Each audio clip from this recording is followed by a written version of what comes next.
wewe uridegemvye. Uyu mwidegemvyo uriko arabwira umunsi muri kino gitondo, hariho abantu bawitiranya.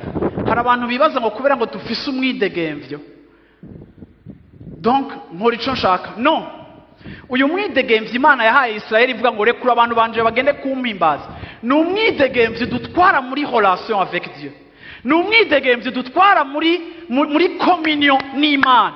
Si umwidegemvyo wo kubaho uko dushaka, no, ni umwidegemvyo wo kubaho uko Imana ishaka.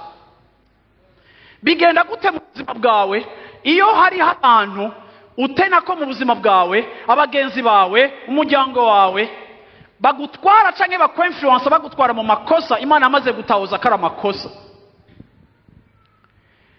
Uri mu mwidegemvyo kugeza he muri ambition yawe yo gutera imbere? Hari iterambere riza rivuye mu kuboko kwa Satani, ariko kuko uri tellement ambitieux ushaka gutera imbere, ugasanga ushobora kwambrasa ivyimviro byose biguteza imbere n'igihe byo ari ivyimviro bitari conforme n'icimviro c'Imana. Ico gihe ntiwidegemvya, kuko inyota yo gutera imbere igutuma udakora ivy'Imana igushakako, kuko ushatse gutera imbere à tout prix.